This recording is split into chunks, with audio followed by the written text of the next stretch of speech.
সত্যি কথাটা বলেন, কিডনি ট্রান্সপ্লান্ট কি হয়েছে? স্বীকারোক্তি দেয় যে হ্যাঁ, কিডনি ট্রান্সপ্লান্ট হয়েছে। তো আমার সিগনেচারটা অন্য একটা মেয়েকে দিয়ে করানো হয়েছে। তখন হচ্ছে আমি ওকে ফোন দিই, হঠাৎ করে সুইচ অফ। শ্বশুরকে ফোন দিই, দেবরকে ফোন দিই, মানে কারো ফোনে আমি পাচ্ছি না। আমি বিবিএ এমবিএ কমপ্লিট করেছি। আমি ব্যাংকে জব করি। অ্যাকচুয়ালি আমরা হচ্ছে 5 বোন। আমি ফ্যামিলির সবার ছোট। ইউনিভার্সিটিতে আমি তখন বিবিএ করছি।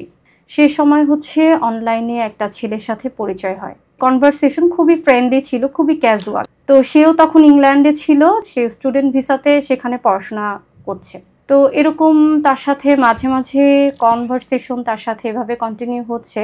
দেন সাডেনলি একদিন সে আমার একটা পিকচার দেখে। তার পরের দিন হচ্ছে সে আমাকে প্রপোজ করেছিল বিয়ের জন্য। খুবই ক্যাজুয়ালি এটা নিয়েছি, কিন্তু তার সাথে কথা বলতে ভালো লাগতো because of say as a friend তার কোম্পানিটা আমার কাছে অতদিনে খুব ভালো লেগেছে। মানে কোনো ধরনের কোনো আজে বাজে ধরনের কথাবার্তা তার মধ্যে এই ধরনের কোনো কিছু ছিল না। আমি বলেছি অ্যাজ লাইক অ্যাজ ফ্রেন্ড যদি হচ্ছে কন্টিনিউ করেন দেন হচ্ছে আমরা এইভাবে রিলেশনশিপটা রাখতে পারি, দেখা যাক, আমি ইন ফিউচার দেখা যাক এভাবে বলেছি। 6 মান্থস গেল সেই প্রপোজালের পরে।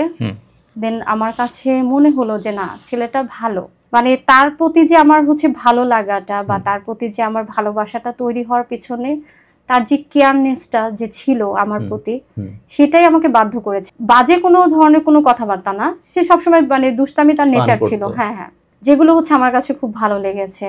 সে আমাকে বুঝতো, মনে হতো যে মানে আমার 100% একটা যে সোলমেট, আমি যেরকম ভাবে একজন মানে জীবন সঙ্গী এক্সপেক্ট করেছি, ঠিক মনে হয়েছে যে আল্লাহ তাআলা মনে হয় আমাকে সেরকমই একজন মিলিয়ে দিয়েছেন, এরকমটা আমার ফিল হয়েছে।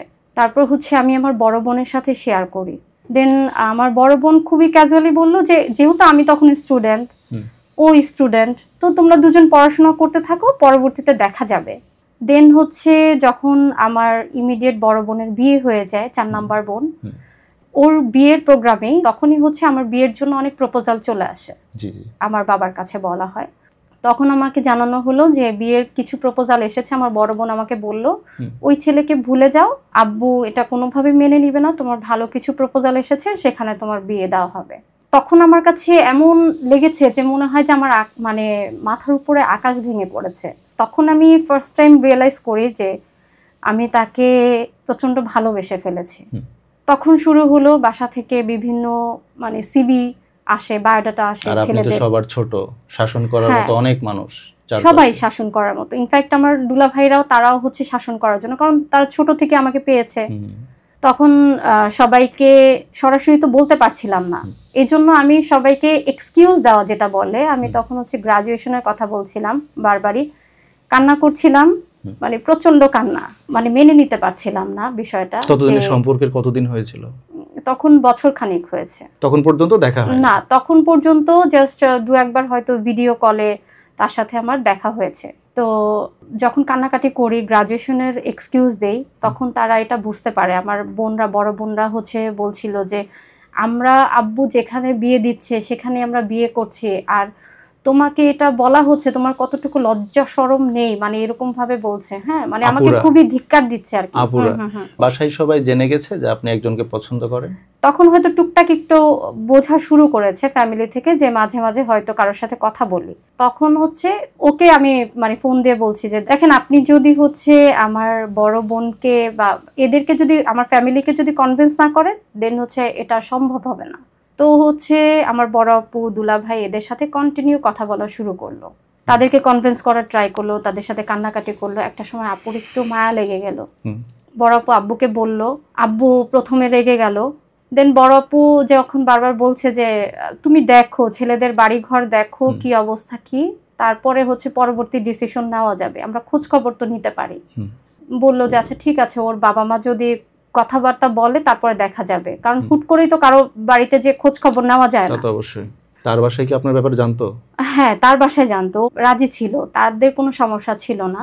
শুধুমাত্র হচ্ছে যে সে এখনো প্রতিষ্ঠিত হয়নি, এস্টাবলিশড হয়নি, দ্যাটস ওয়াই হচ্ছে বিষয়টা বলেছিল যে আর একটু ডিলে করার জন্য। আচ্ছা, তারপর আমার ফ্যামিলি থেকে তখন হচ্ছে যে না, আমাকে বিয়ে দিয়ে দিবে। তো তখন ওকে জানালাম যে আপনি যদি না আসেন ইংল্যান্ড থেকে, দেন হচ্ছে আমার ফ্যামিলি যদি অন্য কোথাও বিয়ে দিয়ে দেয়, তখন আমার কোনো কিছুই করণীয় থাকবে না। দেন একটা দেশের থেকে কিন্তু আর একটা দেশে মুভ করতেও সময় লাগে, সবকিছু গুছিয়ে নেওয়া, এভাবে করে করে বছর খানিক চলে গেল। তো আমার ফ্যামিলি থেকে অনেক সময় নেগেটিভ কথাও বলেছে যে হয়তো আসবে না বা এরকম কোনো বিয়ে করবে না, এই জন্য দেরি করছে। হ্যাঁ হ্যাঁ, তো সবকিছু গুছিয়ে গুছিয়ে শেষ করতেও হচ্ছে ওর সময় লেগেছে। এসেছে, আসার পরে সে হচ্ছে আমাকে যখন বারবারই বলছিল যে দেখা করবে দেখা করবে, মানে তার পাগলা মতে বাধ্য হয়েছে এক প্রকারে রাজি হতে যে হ্যাঁ আচ্ছা ঠিক আছে দেখা করব। তো সে আসলো, তার এক ফ্রেন্ড নিয়ে আমার এলাকাতেই আসলো।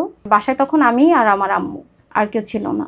তো আম্মু যখন আন্টির বাসায় যাচ্ছিল, তো আমার হচ্ছে খুব স্বাভাবিক, ফার্স্ট টাইম তার সাথে মিট হবে, প্রিয় মানুষটার সাথে, আমি খুবই এক্সাইটেড ছিলাম। খুব সময় নিয়ে রেডি হচ্ছিলাম, মানে সেগুলো দেখে আমার আম্মু রিয়েলাইজ করতে মানে পেরেছে তখন যে কিছু একটা। তখন হচ্ছে আমার আম্মু আর যাবে না আন্টির বাসায়। দেন আমি বারবার হচ্ছে বলছি যে না তুমি যাও, আন্টির বাসায় যাও, সমস্যা নেই। হ্যাঁ হ্যাঁ। তো সে বুঝতে পেরেছে যে না তুমি কোথাও নিশ্চয়ই যাবে, তুমি নিশ্চয়ই ওর সাথে দেখা করতে যাবে, পাহারা বসায় দিল। হ্যাঁ। তারপরে সেদিন আর দেখা করতে পারলাম না। সেও এসেছিল, তার ফ্রেন্ডের সাথে এসেছিল। সে বৃষ্টিতে ভিজে ভিজে সারাদিন সে ওয়েট করেছে, হার্ট হয়েছে, আমার সাথে দেখা করতে পারেনি। মানে সেই সুদূর ইংল্যান্ড থেকে এসেছে, কয়েকদিন আমাকে হচ্ছে খুব মানানো ট্রাই করেছে। দেন হচ্ছে সে এলাকায় এসে এরকম সারাদিন বৃষ্টিতে ভিজলো, তাও আমার এক পলক দেখা সে তার মিলল না।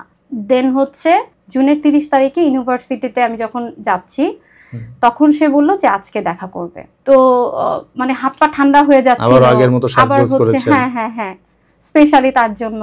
ফাইনালি সেই দিন তার সাথে দেখা, আমার ভার্সিটির সামনেই সে দেখি যে সে দাঁড়িয়ে আছে। খুবই ক্যাজুয়াল ছিল, লাইক এমন হয় না যে ইংল্যান্ড থেকে এসেছে খুবই উড়াধুরা টাইপ, এরকম না, একদম ন্যাচারাল, খুবই নর্মাল সে ছিল। তো সে মানে দেখলো, দেন রেস্টুরেন্টে বসলাম। বসার পরে সে আমার দিকে এক পলকে তাকিয়ে আছে।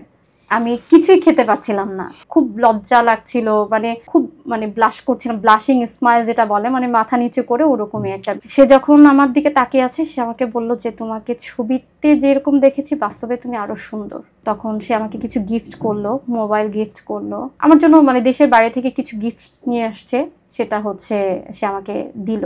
দেন আমি ওখান থেকে বললাম যে আমার ক্লাস আছে, আমি চলে যাই। তো বের হয়ে গেলাম। দেন ওই মিটের পরে ওর ফ্যামিলি আর আমার ফ্যামিলি মিলে কথা বললো। দেন হচ্ছে ওরা আসলো আমাদের ফ্যামিলিতে মানে দেখা করতে। দেখে তাদের আমাকে পছন্দ হলো, আমার আব্বুরও পছন্দ হলো, কারণ হচ্ছে ও খুবই হচ্ছে মানে ডিসেন্ট একটা লুকে এসেছে। দেন চলে যাওয়ার পরে তারপর হচ্ছে ওর সাথে আরো 2-1 বার ওর মানে ইনসিস্ট করার কারণে বিয়ের আগে দেখা হলো ওর সাথে। হ্যাঁ। দেন ফাইনালি হচ্ছে অক্টোবরের 1 তারিখ আমার বার্থডে, ওই আমার ভার্সিটির সামনে যে রেস্টুরেন্টে প্রথম আমাদের দেখা হয়, সেখানেই হচ্ছে সে বার্থডে সারপ্রাইজ প্ল্যান করলো। তো সেখানেই হচ্ছে কেক কাট করা প্লাস হচ্ছে তার সাথে কোয়ালিটি টাইম স্পেন্ড, যেটাকে বলে কোয়ালিটি টাইম স্পেন্ড করলাম। দেন সে তখনই হচ্ছে ওইখানে রেস্টুরেন্টে যারা ওয়েটার ছিল বা তাদেরকে খুব খুশি হয়ে খুব এক্সাইটেড ছিল যে আমাদের কিছুদিন পরে বিয়ে হচ্ছে, আমার ওয়াইফ, উড বি ওয়াইফ। সে আমাকে এভাবে ইন্ট্রোডিউস করালো, সেখানে বললো, মানে খুব এক্সাইটেড ছিল সে। দেন ওখান থেকে চলে আসলাম।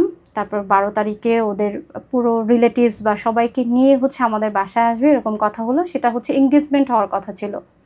তো এর মধ্যে কি মানে আমার বাবা বারবার কি বেঁকে যাচ্ছিল, ওই যে যখনই আব্বুর এরকম বিষয়গুলো হচ্ছে মানে আরো বেটার প্রপোজাল এসেছে বা এরকম কোনো কিছু, তখনই আব্বু আবার বেঁকে যায়। তো আমার যে শাশুড়ি, উনি হচ্ছে আমার বড় আপুর সাথে এসে কথা বললেন, দেখো যেভাবে হচ্ছে বেঁকে যাচ্ছে বারবার, এরকম হচ্ছে, আজকে যদি বিয়েটা না হয়ে যায়, আজকে এঙ্গেজমেন্টের দরকার নেই, একবারে বিয়ে হয়ে যাক, দেন হচ্ছে এ ধরনের কোনো বিষয় হবে না। তো সেদিন পরবর্তীতে লাস্ট পর্যন্ত মুরব্বীরা সবাই মিলে ডিসিশন নিল যে হ্যাঁ আজকেই বিয়ে হয়ে যাবে। কাজী ডাকা হলো, কবুল মুখ দিয়ে বলা প্লাস হচ্ছে সাইন হয়ে গেল সেই 12ই অক্টোবরে। তো পরের দিন আমার আবার এক্সাম ছিল, তো ওর থাকার ইচ্ছা ছিল। আমার বড় আপু বললো যে না, যেহেতু হচ্ছে ওর এক্সাম আছে, তো আজকে না থাকাটাই বেটার, রাত্রে থাকার যে ব্যবস্থা এটা ক্যান্সেল করা হলো। হ্যাঁ হ্যাঁ হ্যাঁ ক্যান্সেল করা হলো। তো ও আমাকে হচ্ছে পরবর্তী দিন মানে ইনসিস্ট করা, যেটা হচ্ছে মাত্র সে বিয়ে করেছে, তো তোমার মানে মিড টার্ম পরীক্ষা বেশি না আমি বেশি, পরের দিন সে আমাকে, তো সেই দিনকার হচ্ছে পরীক্ষা টরীক্ষা বাদ দিয়ে তার সাথে হচ্ছে ঘুরলাম। দেন হচ্ছে ও চলে গেল, কিন্তু আমাদের যে মানে বাসর রাতের যে ব্যবস্থা বা এরকম কোনো কিছু সেটা তখনও তখন পর্যন্ত হয় নাই।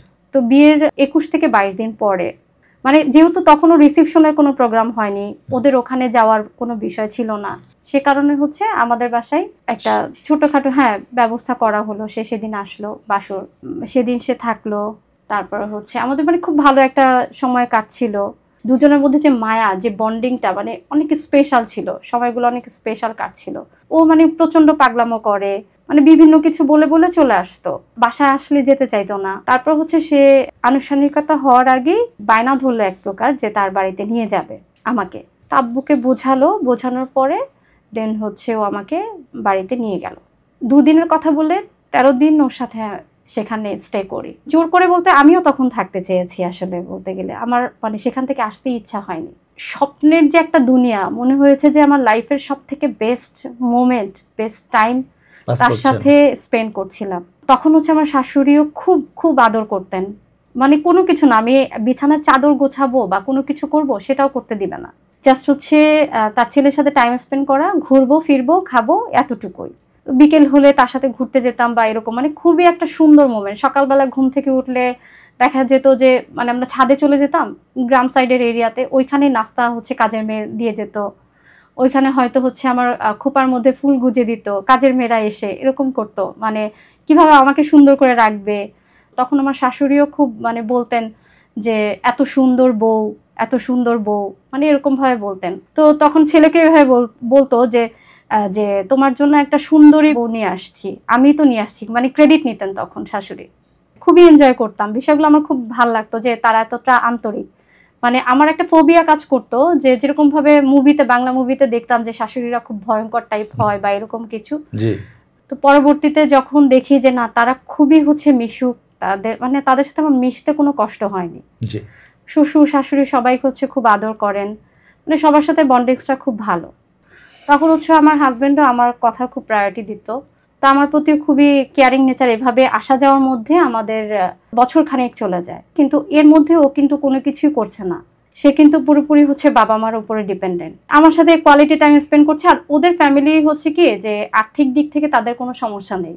সময়টা এভাবে আস্তে আস্তে বছর খানেক গেল, তখন তো হচ্ছে একটা কিছু করতে হবে। তার বাবা বললো স্টাডি গ্যাপ একটা পড়ে গেছে, সেখানেও তো ইনকমপ্লিট অবস্থায় চলে গিয়েছিল সেই। তো আমার তখন হচ্ছে কিন্তু গ্রাজুয়েশন রানিং, তাকে আবার নতুন করে গ্রাজুয়েশন করার জন্য তাকে ভর্তি করায় দিল, করবে প্লাস হচ্ছে পাশাপাশি একটা জবও স্টার্ট করবে, এই ধরনের ইন্টেনশন নিয়ে হচ্ছে ঢাকায় আমরা বাসা নেওয়া হয়। তো জবও স্টার্ট করে দেয়। তো জব যখন স্টার্ট করে তখন হচ্ছে আমাদের অলমোস্ট 1 ইয়ার হয়ে গিয়েছে। আর এর মধ্যে হচ্ছে মাঝে মাঝে আমার শাশুড়িরাও হচ্ছে ঢাকাতে আসতেন।